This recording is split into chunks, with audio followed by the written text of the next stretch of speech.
तापत्रय विनाशाय श्री कृष्णाय वयं नमः। श्रीमद् भागवत का परिचय पाठ चल रहा है। श्रीमद् भागवत में इस प्रकार की कथा गाथाएं दी गई हैं जिनको सुनकर पढ़कर मनुष्य के मन पर सब प्रभाव पड़े और व्यक्ति भगवान की ओर आगे बढ़े, संसार के कष्टों से उसको शांति को प्राप्त होने का मन बन जाए।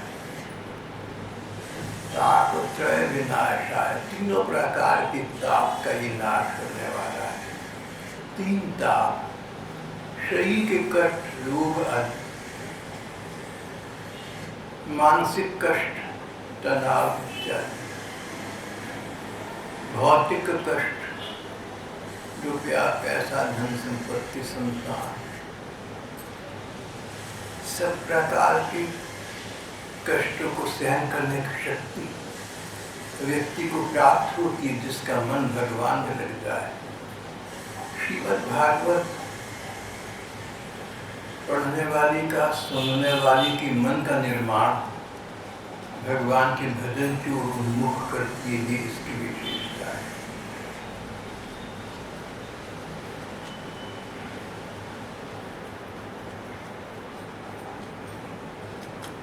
श्रीमद् भागवत का पाठ को भक्ति भाव की भाषा में, संस्कृत भाषा में पारायण कहते हैं।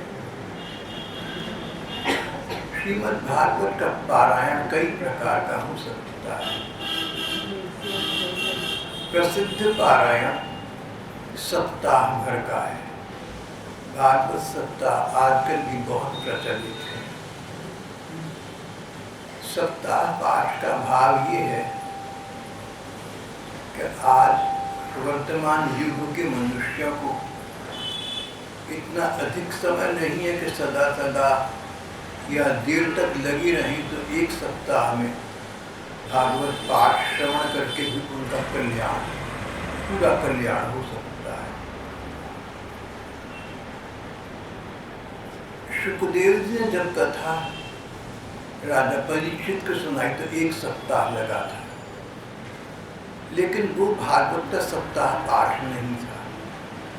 पाठ एक सप्ताह हुआ पर वो सप्ताह पाठ नहीं कहला सकता, कारण परीक्षित की आयु के जितने भी दिन बाकी थे वो सभी दिन उन्होंने भागवत सुनने में लगा दिए।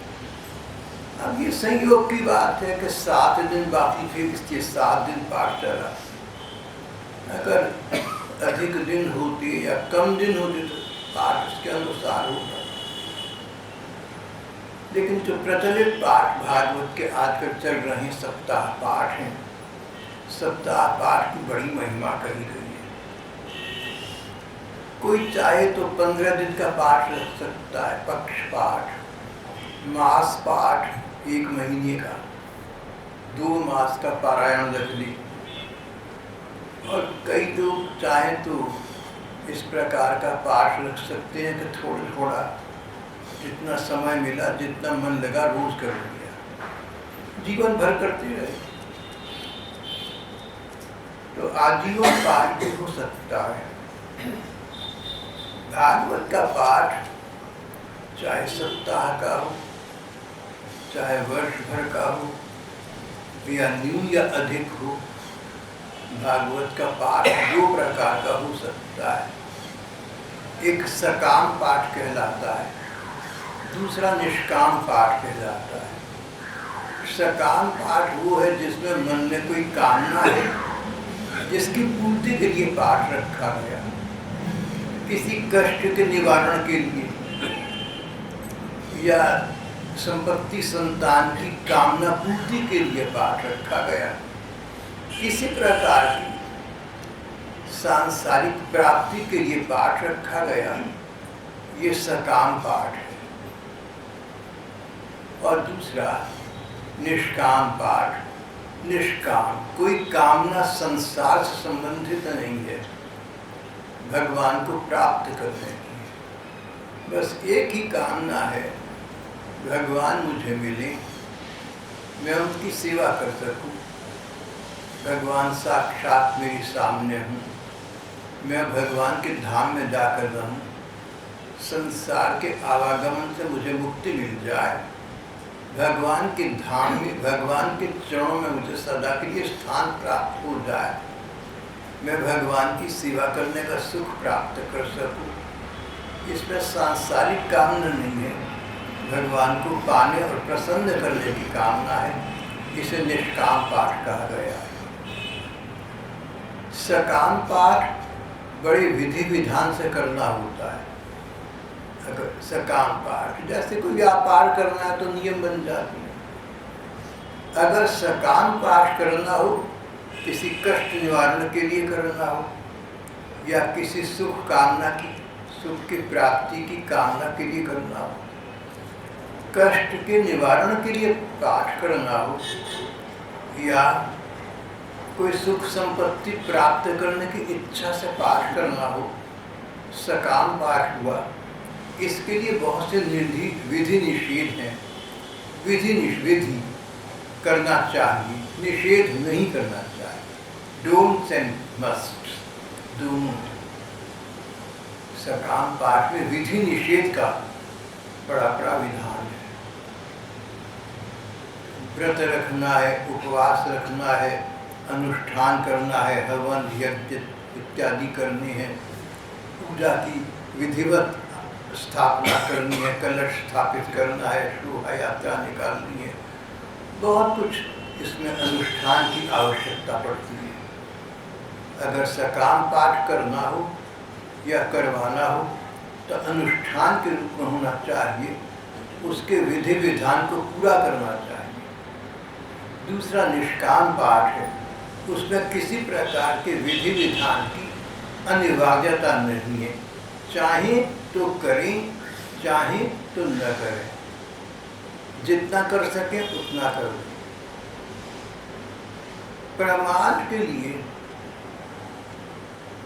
स्वार्थ के लिए विधि निषेध का त्याग न करें, लेकिन शरीर की कोई व्यवस्था हो या किसी अन्य प्रकार की कोई असहायता हो तो विधि निषेध का विचार न करके बस भगवान की प्राप्ति के लिए भगवान का स्मरण करते हुए भागवत का पाठ करना या सुनना, पढ़ना फलदायी है, पूर्ण फलदायी। सकाम निष्काम दोनों अलग अलग प्रकार के पारायण हो गए।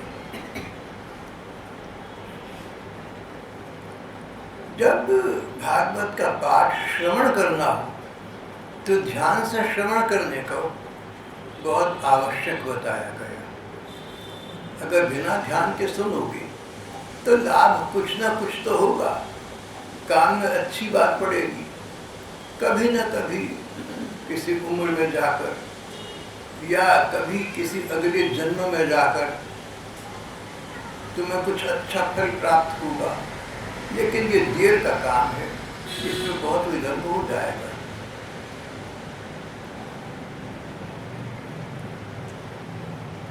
अगर भागवत का पाठ पढ़ें, सुने या करें, ध्यान लगाकर करें, भगवान की जो लीला चल रही है उसका ध्यान करें, भक्तों की जो गाथाएं पढ़ सुन रही हैं उनका मन से ध्यान करें, जो सिद्धांत आ रही हैं, अच्छी बुरी बातें आ रही हैं, उन पर विचार करें, उनका मनन करें। इस प्रकार जो ध्यान पूर्वक पाठ सुना और करा जाता है उसका फल परिपूर्ण प्राप्त हो जाता है और तुरंत प्राप्त हो सकता है। एक बार भागवत सप्ताह बैठा, पुरानी बात है। धुंधुकारी नाम का एक दुष्ट था जिसने अपनी दुष्टता के कारण पहले तो अपनी माँ को जली हुई लकड़ियों से जलाकर मार दिया और फिर कुछ नर्तकियों के जाल में फंस गया और उन लोगों ने इसका रुपया पैसा छीन छान लिया और इसको जलाकर मार दिया। माँ को जलाकर मारा था तो कई महिलाओं ने जलाकर इसको मार दिया। कहते हैं बड़े बड़े पापों का और बड़े बड़े पुण्यों का फल तुरंत मिल जाता है। वो धुंधुकारी जिसकी हत्या उसको शरीर को जलाकर की गई थी, भूत बन गया, प्रेत बन गया। पद्म पुराण में एक कथा, उसका नाम था धुंधुकारी। प्रेत बनने पर उसको शांति नहीं थी, बहुत कष्ट था। उसके भाई होते थे गोकर्ण जी। गोकर्ण जी धुंधुकारी से स्वभाव और चरित्र में बिल्कुल प्रतिकूल थे, पूर्ण संत थे, उच्च कोटि के भगवत भक्त थे। जहाँ तहाँ तो विचार करते ही जब देखो भजन में लगे हुए हैं, लोक मंगल में लगे हुए। एक बार धुंधुकारी उनके सामने आया और उसने उनको बताया, अपनी सारी करुण कहानी सुनाई। मैंने दुष्टता करी, अब मैं प्रेत बन गया हूँ, मेरी सदगति कैसे होगी भैया? आखिर तुम मेरे भाई हो, जो उठे हुए हो, मेरा छुटकारा तो कराओ। गोकर्ण चकित रह गए, बोले तेरे श्राद्ध मैंने कराए थे, गया जी में तेरा तर्पण किया था, अनेक विधि विधान किए थे, गीता पाठ भी किए थे, तेरी गति नहीं हुई। बोला भैया मैंने इतनी दुष्टता की है अपने माता पिता के साथ, संसार के साथ, समाज के साथ, कि ये सारे शुभ कर्म जो आपने मेरे निमित्त किए इतने पर्याप्त नहीं है कि मेरे पापों को समाप्त कर सकें। अब तो मैं आपकी शरण में हूँ, जैसे तैसे आप मुझे उबारी, मैं बहुत अशांत भ्रमण कर रहा हूँ। भूत प्रेत अशांत रहते हैं, चैन नहीं मिलता उन्हें, ऐसी मान्यता है। गोकर्ण जी ने विचार किया, वार्तालाप किया, बड़े बहुत से चर्चा की। गोकर्ण उच्च कोटि के योगी महात्मा थे। एक दिन हाथ देकर सूर्य भगवान को रोका, उनसे पूछा, उन्होंने कहा तुम श्रीमद् भागवत का सप्ताह इसके निमित्त करो। श्रीमद् भागवत का पाठ सारे धर्म कर्म से योग, तप, ज्ञान, क्रिया, वैराग्य, उपवास सबसे बढ़कर है, इसकी मुक्ति हो जाए। गोकर्ण जी ने भागवत सप्ताह किया, बहुत लोग आए। वो जो प्रेत था वो भी एक स्थान पर एक बांस में छिपकर बैठा रहा। सप्ताह पाठ समाप्त हुआ। सबके देखते देखते स्वर्ग से विष्णु भगवान के पार्षद आए, सम्मान पूर्वक धुंधुकारी को अपने साथ स्वर्ग में ले गए, सदगति को प्राप्त हुआ। सभी ने देखा था, for all the world to see. तो सबने गोकर्ण जी से कहा कि ये क्या बात है, प्रेत को मुक्ति मिल गई और हम लोग जो सुन रहे थे, हम पर तो ऐसी कोई बात नजर नहीं आ रही है। बोले भाई, इसका मन ऐसा बन चुका था कि पाठ का एक एक शब्द इसने ध्यान पूर्वक सुना और आगे कोई कुकर्म न करने का निश्चय कर लिया। ध्यान पूर्वक श्रवण करने से, एक एक वाक्य श्रवण करने से इसको मुक्ति की प्राप्ति हो गई। अगर आप सब लोग श्रीमद् भागवत का सप्ताह दोबारा हो, इतने ही ध्यान पूर्वक सुने, आपकी मुक्ति हो जाए। पद्म पुराण में लिखा है कि गोकर्ण जी ने उनके कल्याण के जब दोबारा पाठ किया तो सभी उनके श्रोता भगवान के स्वर्गधाम को प्राप्त हो गए थे।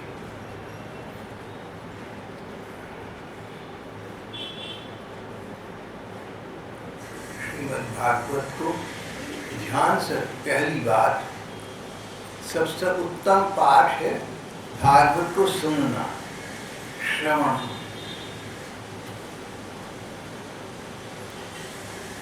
कोई ऐसा वक्ता हो जो श्रीमद् भागवत के अनुकूल बैठता हो, चरित्र, स्वभाव इत्यादि, और श्रीमद् भागवत आपको हमें सुनाए, उसका फल बहुत तुरंत प्राप्त हो सकता है। अगर ऐसा सुयोग प्राप्त न हो तो भागवत का पाठ स्वयं करना चाहिए, ध्यानपूर्वक करना चाहिए, उसका भी लाभ हो जाता है। पाठ सुनना, पाठ पढ़ना, जैसे तैसे हो, मन का योग, मन लगना चाहिए। अभी ये चर्चा आपसे कल हो चुकी है कि श्रीमद् भागवत के कई विभाजन हो सकते हैं, कई विभाग माने जा सकते हैं। श्रीमद् भागवत में भगवान के अनेक अवतार हुए। हमारे धर्म ग्रंथों में 24 अवतार प्रसिद्ध हैं। भागवत में 22 अवतारों का वर्णन है। उन 22 भगवान के अवतारों की कथाएं हैं। अवतार कैसे हुआ, क्यों हुआ, उसने क्या किया। भागवत में दूसरा विभाग है भगवान के भक्तों की कथाएं। अनेक भक्तों की अनेक कथाएं, सुंदर सुंदर भी है, अनेक कथाएं भाई बहनों को, देश के लोगों को पता है। प्रहलाद जी, ध्रुव जी, नारद जी इत्यादि। गोपिकाओं का तो नाम ही आदर्श है की कथा है। अवतारों की कथाएं हैं, भक्तों की गाथाएं हैं, सिद्धांत हैं। सिद्धांत विधि निषेध। भगवान को पाना चाहो, जीवन को सफल बनाना चाहो तो क्या करना अवश्य चाहिए, क्या करना कभी नहीं चाहिए, विधि और निषेध, डोंट्स एंड मस्ट सिद्धांत दिए गए। इसके अतिरिक्त भागवत में पूर्व काल के राजा महाराजाओं की बहुत वंशावलियाँ और कथाएं दी गई हैं।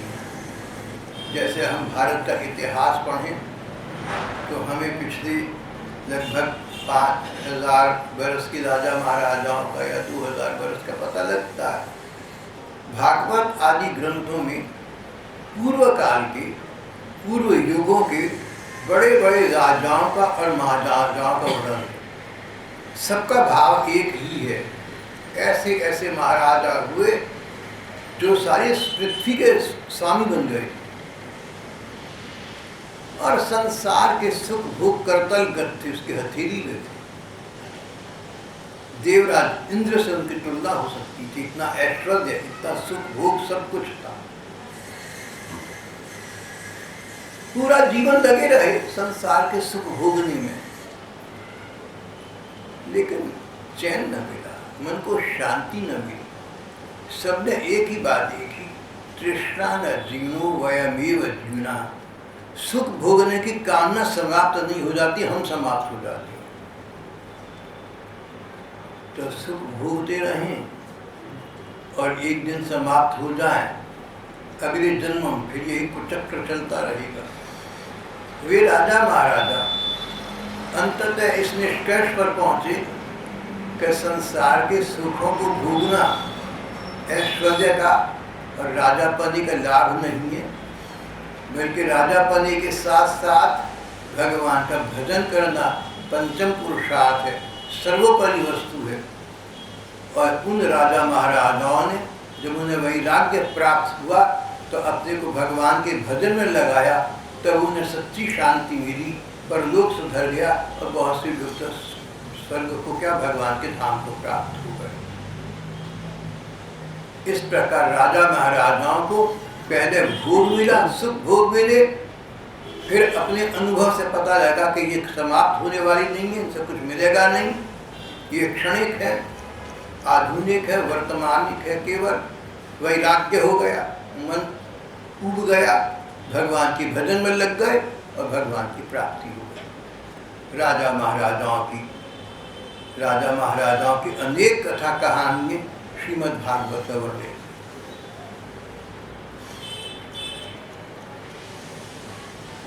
श्रीमद् भागवत का महात्म्य, इसकी महिमा। श्रीमद् भागवत 18 महापुराणों में एक है, पर इस भागवत ग्रंथ की महिमा, इस पुराण की महिमा अन्य पुराणों में कही गई है। पद्म पुराण में और स्कंद पुराण में भागवत की महिमा विशेष रूप से दी गई है। गीता प्रेस गोरखपुर ने अपनी जो श्रीमद् भागवत प्रकाशित की है, उन सब के प्रारंभ में पद्म पुराण से महात्म्य पाठ किया हुआ है और भागवत के अंत में उन्होंने स्कंद पुराण से पाठ भी दिया हुआ है। हम लोग गीता प्रेस गोरखपुर से प्रकाशित श्रीमद् भागवत के अनुवाद का यहाँ पर पाठ अपना साथ कर रहे हैं। महात्म्य पाठ में सबसे पहला श्लोक पद्म पुराण का है, अपने आप में बहुत महत्वपूर्ण है। सच्चिदानंद रूपाय विश्वोत्पत्त्यादि हेतवे तापत्रय विनाशाय श्री कृष्णाय वयं नुमः।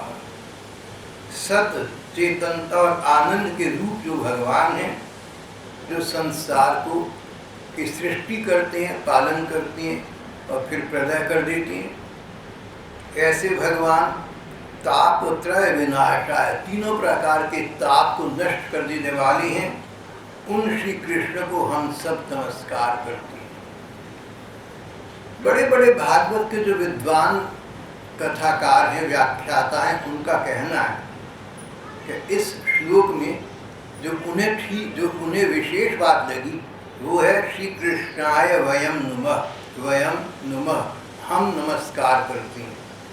जो वक्ता श्रोताओं को कथा सुना रहे हैं वो केवल अपनी बात नहीं कर रहे, वो श्रोताओं के हित की बात भी कर रहे हैं। हम नमस्कार कर रहे हैं। भगवान को नमस्कार करने से कल्याण होता है, हम सबका कल्याण हो। वक्ता वही है जो अपना भी कल्याण करे और श्रोताओं का भी आध्यात्मिक कल्याण करे। अगर वक्ता श्रोता लौकिक लाभ देखें तो उतनी बात नहीं बनती। दुनियादारी का फायदा उठाएं, वक्ता के मन में पैसा हो, श्रोता के मन में दुनियादारी की कोई कामना हो तो वो बात नहीं बनती। लेकिन वक्ता श्रोता भगवत प्रेम की प्राप्ति के लिए ज्ञान वैराग्य से युक्त होकर जब पाठ श्रवण करते हैं तो उनका कल्याण होना तो आवश्यक है। प्रारंभ में सबके सब तापत्रय विनाशाय श्री कृष्णाय वयं नुमः, हम सब श्री कृष्ण को नमस्कार करते हैं। वक्ता श्रोताओं की ओर से भी भगवान को नमस्कार करते हैं। जब हम किसी का आदर करते हैं, किसी को नमस्कार करते हैं तो हमसे प्रसन्न होता है। भगवान के लिए तो ये बातें बहुत छोटी हैं, लेकिन मनुष्य के लिए बहुत बड़ी हैं। हम और कर भी क्या सकते हैं? अधिक से अधिक हम यही कर सकते हैं कि भगवान को हाथ जोड़कर नतमस्तक होकर प्रणाम कर दें। सो भी नहीं हो पाता बहुत बार, बहुतों से। तापत्रय विनाशाय श्री कृष्णाय वयं नुमः।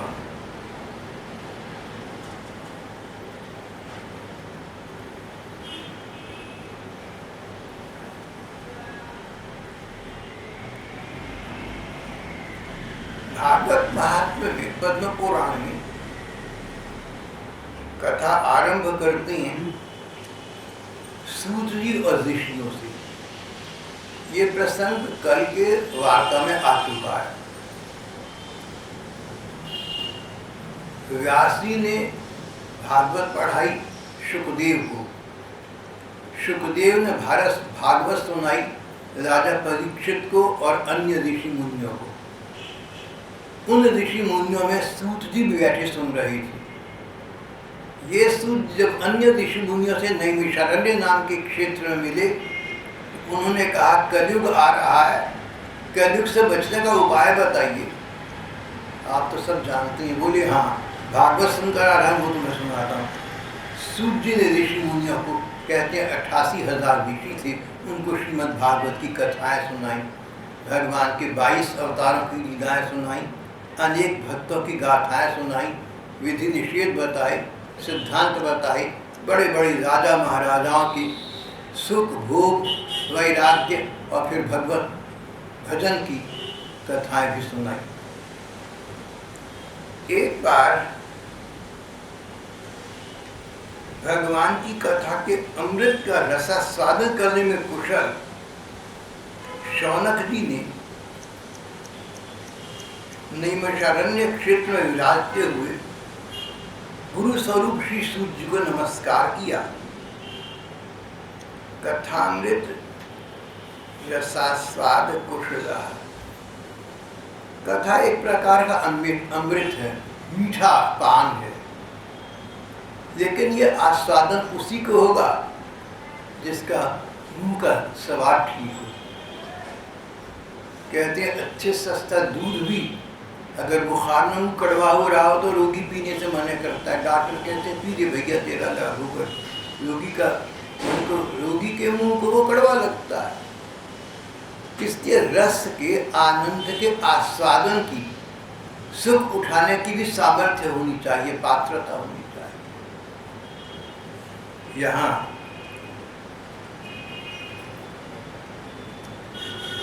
शौनक जी और 88,000 ऋषि मुनि थे, पिपासु थे, प्यासे थे, भगवान की कथा का अमृत पान करने के पिपासु थे। भगवान की कथा सुनाओ, भक्तों की कथा सुनाओ, इनका उसमें मन लगता था। इनको लगता था मानो इनकी प्यास है जिसका शमन हो रहा है, मानो इनको अमृत पीने को मिल रहा है। आज भगवान की कथा के अमृत का रसास्वादन करने में कुशल थे शौनक जी और अन्य ऋषिगण। शौनक जी को जब सूर्य मिले तो उन्होंने ये प्रार्थना की कि आप हमें कलयुग से निस्तारी का कोई उपाय बताइए। हम सब लोग यहाँ इसीलिए एकत्रित हुए हैं कि सत्संग के द्वारा, भगवान के स्मरण के द्वारा जैसे तैसे हो सके हम जीवन को सफल कर सकें, हम भगवत प्राप्ति कर सकें, हम संसार में तरम तारण हो जाए। ऋषियों ने कहा सूर्य जी हमें आप ऐसा कोई साधन बताइए जो सबसे अधिक कल्याणकारी हो। पवित्र करने वाले अनेक साधन हैं, सबसे अधिक पवित्र करने वाला हो, सरल सीधा हो, और सर्वोपरि बात कृष्ण भक्ति प्रदान करो, कृष्ण प्राप्ति करो।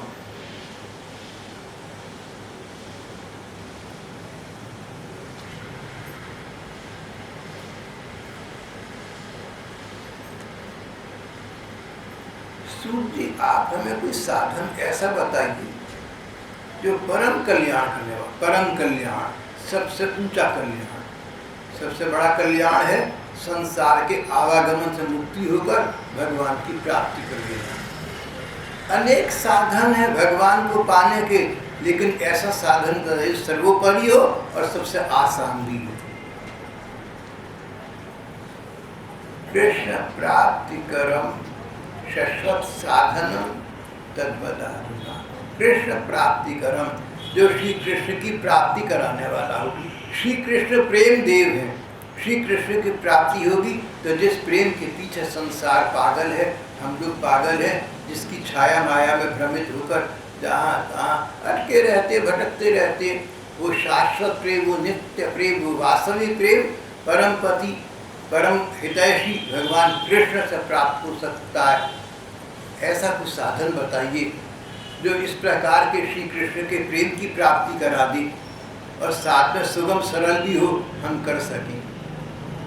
योग करना, तप करना, तीर्थाटन करना, बड़े बड़े साधन करना हमारे वश का नहीं। कोई सरल साधन है जो साधन तो सरल हो और प्राप्ति सर्वोच्च सुख करा दे, श्री कृष्ण के प्रेम की करा दे। सूर्य जी आप ऐसे स्तर पर हैं कि अगर आप हमसे प्रसन्न हो तो ऐसा साधन आप हमें बता सकते हैं। सूर्य जी ने कहा प्रीति शौनक चित्ते ते यतोवत्मि विचार्यच्च। मैं तुम्हारे हृदय में भगवत प्रेम है ऐसा समझ गया, तभी तो तुमने भगवत प्रेम प्राप्ति का उपाय पूछा है। जो व्यक्ति सुयोग्य है, सुपात्र है, जिसमें इच्छा है, जिसमें कामना है भगवान का प्रेम प्राप्त करने की, भगवान की प्रेम प्राप्ति के साधन उसे ही बताने चाहिए। किसी और को बताओगे तो विश्वास नहीं करेगा, न चलेगा, तुम्हारा भी समय नाश, उसको कुछ मिला नहीं। आप लोग सुपात्र हैं, आप लोग सुयोग्य हैं, आपके मन में इच्छा है भगवत प्रेम प्राप्ति की, मैं आपको भगवान कृष्ण की प्रसन्नता का जो प्रधान कारण है वो प्राप्त करने का साधन बताता हूँ। भगवान के प्रति प्रेम को बढ़ाने वाला है, आप उसे सावधान होकर सुने। सावधान होकर सुनना बड़ा आवश्यक है अगर गंभीरता से हम श्रवण करना चाहें, और नहीं तो जितना हो जाए उतना भी ठीक है, न से हाँ है, लेकिन सावधानी से पूर्वक हम नित्य प्रति लगातार सुने, कोई बीच में बाधा न आए, कोई नागा न हो, अनुपस्थिति न हो, समय पर आकर सुने। भागवत कथा श्रवण करने का अवसर हमें प्राप्त हो, अवकाश प्राप्त हो, समय निकाल कर आए। उस समय दुनियादारी, शादी, ब्याह, ईर्ष्या, द्वेष ये विचार मन में न आ रहे, बस मन हो केवल कथा में। कृष्ण कथा कथा शेष सब व्यथा। आनंदमयी माँ कहती थी भगवान कृष्ण की कथा ही सचमुच कथा है, शेष कथाएं तो व्यथा है, मन को कष्ट देने वाली है, व्यथा है, व्यर्थ है, बेकार है। कृष्ण कथा कथा शेष सब व्यथा।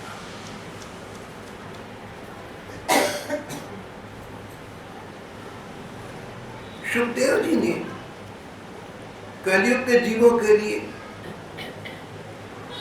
विशेष साधन बताया है श्रीमद् भागवत। श्रीमद् भागवत व्यक्ति को भगवान की भक्ति की ओर उन्मुख करता है, अग्रसर करता है।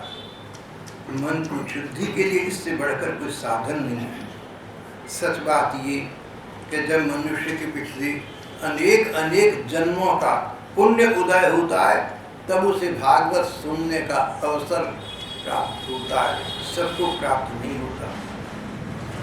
भागवत कथा कितनी कठिन है। सुयोग्य वक्ता हो और सुपात्र श्रोता हो तो भागवत का आनंद है। वो जो आनंद का अमृत है भागवत का, सबके भाग में भदा नहीं होता।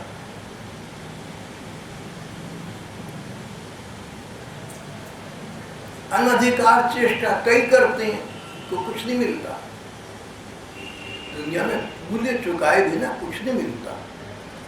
एक बार की बात है, जब बात फैली कि सुखदेव जी ने वचन दिया है परीक्षित को कि एक सप्ताह में भागवत सुनाकर परीक्षित को वो श्री कृष्ण की प्राप्ति करा देंगे, परम सुख की प्राप्ति करा देंगे, परम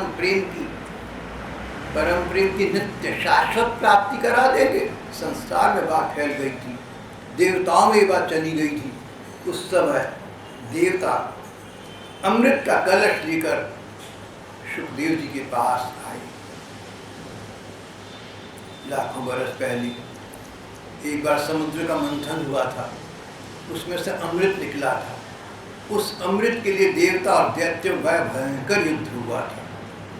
वो अमृत जिसको देवता लोग अपने जीवन का पर्याय मानते थे, उस अमृत को सोने के कलश में रखकर, सोने के घड़े में भरकर, स्वर्ण कलश में अमृत लेकर स्वयं देवराज इंद्र देवताओं के साथ सुखदेव जी के पास आए। स्वकार्य कुशला सुरा। देवता लोग अपना काम कराने में बड़े कुशल होते हैं। देवता सब प्रकार के हैं। जो लोग पुण्य कर्म अधिक करते हैं वो देवता बन जाती हैं। जब तक पुण्य कर्म प्रबल रहते हैं देवता बने रहते हैं, उसके बाद संसार में वापस आ जाती हैं। इस प्रकार के ये देवता सात्विक हैं, राजसिक भी हैं और तामसिक भी हैं। कहीं कहीं तामसिक देवताओं की पूजा के विधान भी वेदों में दिए गए हैं, तामसिक लोगों के लिए है, उनको अच्छा नहीं कहा गया, उनकी प्रशंसा नहीं की गई। पूजा करनी हो तो सात्विक देवताओं की ही करनी चाहिए और भगवत प्राप्ति के निमित्त करनी चाहिए। यहाँ पर अपना काम बनाने में कुशल देवता लोग सुखदेव जी के पास आए, नतमस्तक होकर माथा झुकाकर उनको हाथ जोड़कर प्रणाम किया। स्वर्ण के कलश में अमृत रखा भरा हुआ था। बोले आप ये अमृत देकर बदले में हमें कृष्ण कथा के अमृत का दान कीजिए। इस प्रकार हम आपकी कथामृत का पान करेंगे, आपकी भागवत कथा का अमृत हम पान करेंगे देवता लोग, और जो स्वर्ण के कलश में अमृत है जो मनुष्य को अमर कर देता है, वो राजा परीक्षित पान करेंगे। राजा परीक्षित 1 सप्ताह के पश्चात क्या सदा के लिए अमर हो जाएंगे। हम अमृत लेकर आए, स्वर्ण के कलश में अमृत लेकर आए हैं, आपके प्रधान श्रोता परीक्षित हैं, ये सदा सदा के लिए अमर हो जाएंगे। इनके बदले आप हमें भागवत की कथा का अमृत सुनाइए।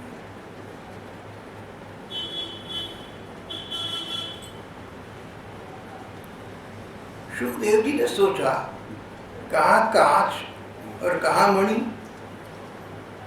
कांच स्वर्ण का अमृत कांच के कंच के समान है, इसका कोई मूल्य नहीं है। जो लोग भगवान को पाना चाहते हैं उनके लिए स्वर्ण का और अमृत का किसी का कोई महत्व नहीं है। कहाँ कांच कहाँ मणि, और मणि भागवत की कथा है, इसका कोई मूल्य नहीं है। बहुत नासमझी है उन लोगों की जो समझते हैं कि पैसे खर्च करके भागवत की हम कथा सुन लेंगे। भागवत की कथा अमूल्य है। भागवत की कथा का मूल्य आंका नहीं जा सकता। देवराज इंद्र, स्वर्ग के सभी देवताओं के महासम्राट, सबके बड़े राजा, स्वर्ण के कलश में स्वर्ग का अमृत भरकर लेकर आई, लेकिन वो कंच के बराबर लगा, कौड़ी भर का भी नहीं लगा। और उसके बदले उसके बजाय भागवत की कथा अमृत से कहीं अधिक जची। अगर देवराज इंद्र के स्वर्ण कलश का अमृत भागवत की कथा की कीमत नहीं हो सकता, तो कोई लोग सोचे हम किसी पंडित को, किसी बामन को, किसी कथा वक्ता को, किसी साधु संत को 1000, 5000, 100,000 रुपया लेकर भागवत कथा गाते हैं।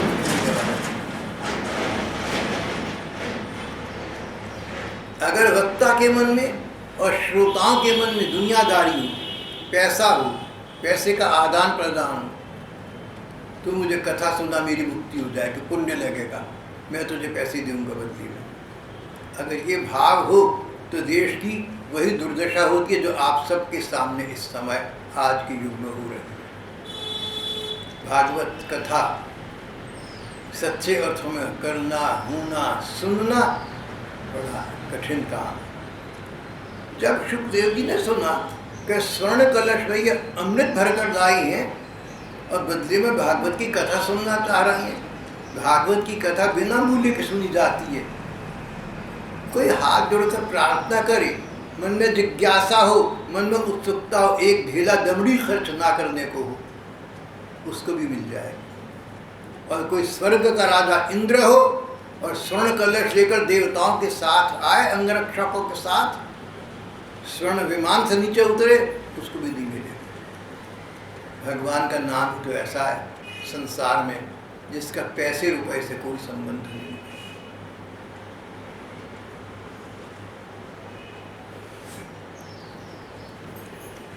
स्वकार्य कुशलासुरा, देवता लोग अपना काम बनाने बड़े कुशल होते हैं। यहाँ उन्होंने सुखदेव जी को नमस्कार किया, बोले आप ये अमृत लेकर बदले में हमें कथामृत का दान कीजिए। इस प्रकार अदला बदली हो जाने पर राजा परीक्षित अमृत का पान करेंगे।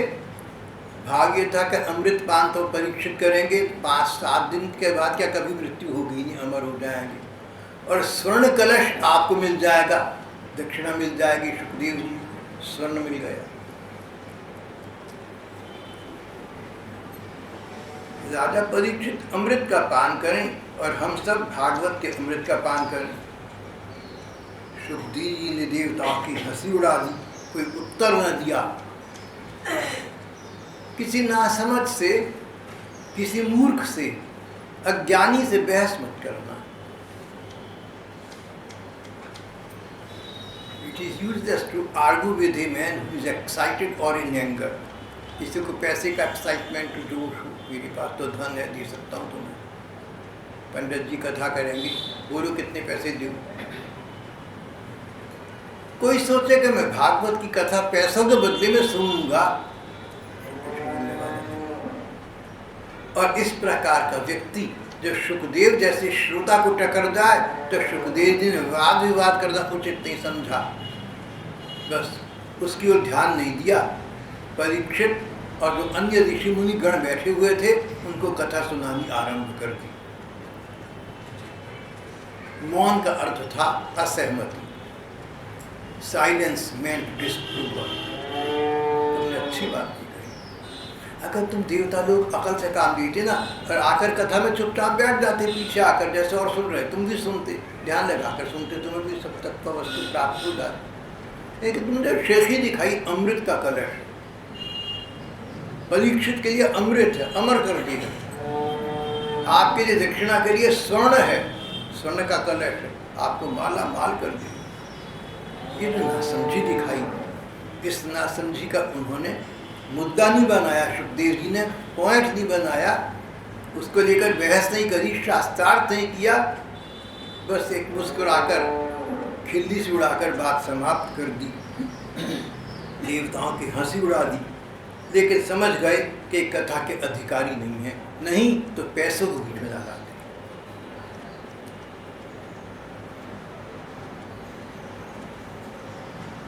सूत जी बोले, ऋषियों, मैंने आपको ये कथा इसलिए सुनाई कि भागवत की कथा जब सुखदेव जी परीक्षित को सुना रहे थे, मैं वहां मौजूद था, एक घटना मेरी आंखों के सामने हुई। और भागवत की कथा सुनना, भागवत की कथा मिलना कितना कठिन है, कितनी मुश्किल बात है, कितने जन्म जन्मांतरों के पुण्य फल से प्राप्त होती है। भागवत का महत्व बोध आपको कराने के लिए मैंने आपको ये कथा सुनाई है। ये भागवत की कथा देवताओं को भी दुर्लभ है, मैं आप मनुष्यों को ये बताना चाहता हूँ।